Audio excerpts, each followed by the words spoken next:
안녕하세요. 신아빠 후야입니다. 이제 저희 아이가 태어난 지도 1년이 다 되어갑니다. 하루하루 아이가 자라나는 모습을 유심히 관찰하고 있는데 참 재밌기도 하고 신기하기도 합니다. 제 주위에서는 제가 셋째를 낳았다고 하니까 정말 능력자다, 애국자다 이런 얘기를 많이 하는데요.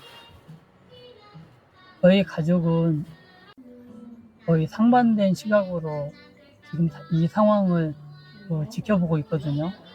물론 이제 늦게 아이를 가지신 분들은 저와 비슷한 처지에 놓이신 분들이 많이 계실 거예요. 그건 뭐냐면은 왜 늦게 애를 가져가지고 스스로 고생길을 만드느냐, 노후 준비는 언제 할 거냐 이런 걱정을 굉장히 많이 합니다. 예, 조금 다른 얘기인데 제가 이제 미국에 여동생이 살거든요. 여동생이 미국에 건너간 지 한 20년 좀 넘는데 남편 뒷바라지를 하기 위해서 미국에 갔거든요. 남편은 이제 미국에서 공부하다가 미국 현지 회사에 취직을 해가지고 회사 생활을 하고, 저희 여동생은 남편 이제 뒷바라지를 가정주부로서 하는 상황이었었는데 몇 년 전에 여동생이 유튜브를 시작했어요.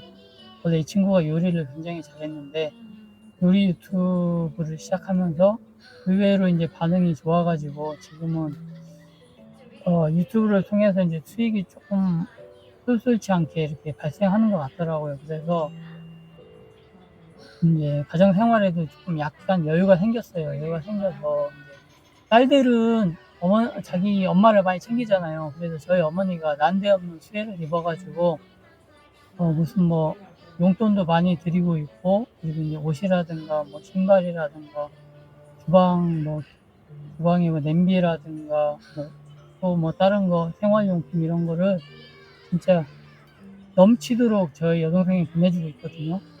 근데 저희 어머니가 겉으로 얘기는 안 하시지만 굉장히 흐뭇해하고 계세요.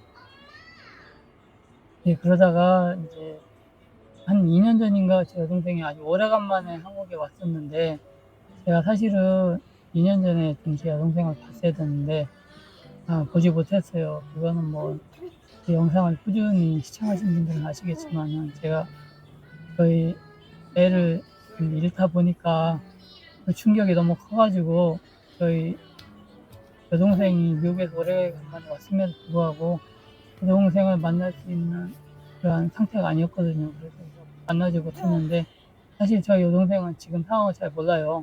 저희 어머니가 얘기를 안 했기 때문에. 그래서 이제 미국에 가면서 굉장히 자기 오빠가 자기도 만나지 않았다고 굉장히 서운한 얘기를 했다 그러더라고요. 그래서 이제 시간이 지나가지고 2년 만에 한국에 왔는데 이번에는 동생을 좀 미안해가지고 만나게 됐어요. 시골에 가가지고. 거의 그러니까 이제 한 10여 년 만에 보게 된 거예요. 근데 이제 그 동생이 저를 보고 나서 깜짝 놀라가지고 좀 충격을 받았어요. 제가 이제 몸이 좀 많이 살이 좀 빠졌었거든요. 그러니까 이제 오래간만에 상대방을 보게 되면 많이 늙은 모습을 봐서 이제 거기서 놀라는데, 저는 거기에다가 또 이제 살까지 빠졌으니까 여동생이 더 그게 놀란 거예요. 그러면서 자기 미국에 있을 때 친하게 지내던 언니가 암으로 세상을 떠났는데 암 환자 그런 모습이 보인다는 거예요. 그러면 혹시 암 걸린 거 아니냐고 막 저한테 막 그러더라고요. 여동생이 조금 사실 좀 말이 많거든요. 그러면서 막 다그치고 그러면서 이제 화살이 저희 딸내미한테 온 거예요. 왜 그 늦은 나이에 애를 낳아가지고 몸 관리도 제대로 못하면서 고생을 사서 하느냐.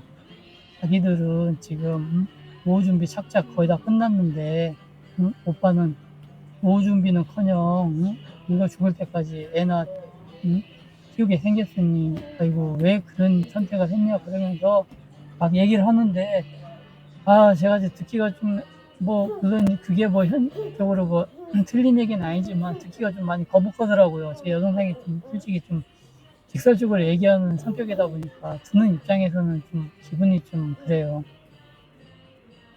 그런 얘기를 막 하면서 이제 거기에 이제 덩달아서 이제 어머니한테 얘기하니까 어머니도 그렇잖아, 내가 좀 야인 것 같은데 하면서 이제 어머니까지 부하내동이 돼가지고 야 큰일 났다 하면서 막 그런 얘기를 하는 거예요. 혹시 또 오빠 네가 잘못되기라도 하면은 애는 뭐 첫째 둘째는 그렇다고 치고 얘 막내 얘는 어떻게 얘는 인생이 불쌍하지 않냐고 이런 얘기까지 하니까 뭐 분위기가 그렇게 흘러가니까 참 저도 난감하더라고요. 그런 와중에 이제 저희 막내 동생이 서울에 있는 그 건강검진센터에 다니거든요. 그래서 거의 반강제적으로 미국 여동생이 접촉하는 바람에 반강제적으로 건강검진을 받게 되었습니다. 좀 있으면 받게 되는데 사실 저도 나름대로 건강에 대해서 신경을 많이 쓰고 있거든요. 그래서 뭐 영양제도 잘 챙겨 먹고 있고 그리고 이제 건강검진도 이제 자주 받고 있는데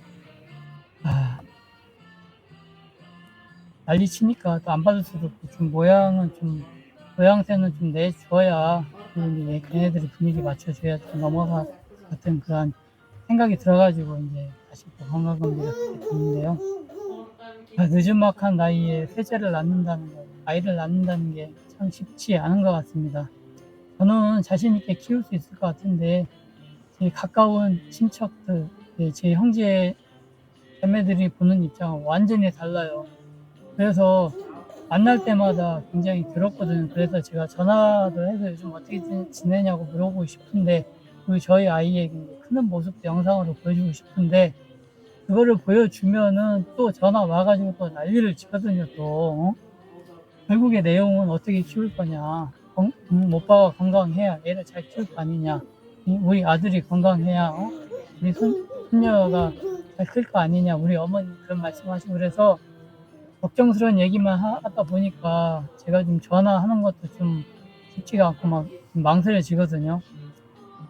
그래서 돈이 문제가 아니라 돈은 그 다음 문제고 가족들의 따가운 시선, 냉혹한 그 현실, 나는 잘할 수 있고 잘하는 것 같은데 내 바로 친인척들은 그렇게 생각하지 않는다는 거, 어떻게 키울 거냐 그런 얘기부터 시작해가지고 이러저런 전반적인 얘기를 하면은 대답하면은 뭐 예를 들어 제가 이런 얘기 하거든요. 아이고 탤런트 김영건 같은 경우에는 75 돼가지고 애도 뭐 아들도 낳고 뭐 그러지 않느냐, 뭐 나보다 나이 한 5, 60대 뭐 넘어서 결혼해가지고 애 낳는 사람도 많고 이런 얘기를 하면 그 사람들은 경제적인 여유가 있고 그 사람이 나중에 뭐 세상을 뜬다 하더라도 아이가 충분히 윤택하게 잘할 수 있지 않느냐, 오빠는 그게 아니지 않냐고 뭐 그런 얘기를 하니까 제가 더 그 이상 이렇게 제가 방어하기가 힘들어요, 되게. 그래서 요즘 셋째 낳고 나서 제가 굉장히 좀 많이 괴롭거든요.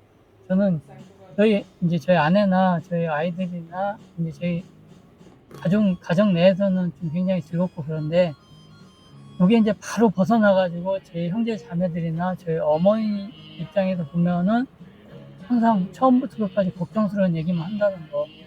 그래서 참 쉽지 않구나. 늦은 나이에 아이를 낳는다는 것이 쉽지가 않구나. 그렇다고 저희 형제 자매들이나 어머니와 단절하고 살 수가 없잖아요. 항상 교류하면 살아야 되는데 그런 그 잔소리 아닌 잔소리를 계속 듣게 된다는 거. 그러면서 심적으로 굉장히 그거가 쌓이다 보니까 좀 많이 스트레스를 제가 겪고 있어요. 이제 제가 뭐 이런저런 사실 뭐 알바도 좀 했었는데 알바도 많이 끊고 그러고 있거든요. 그러면 나름대로 이제 건강을 챙기고 있는데도 불구하고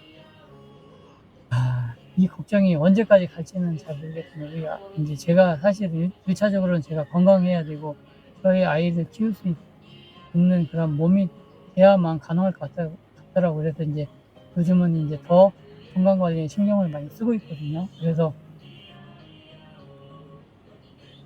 이 형제 자매들이 어머니가 걱정하지 않도록 제가 나름대로 많이 노력을 해야 될 것 같습니다.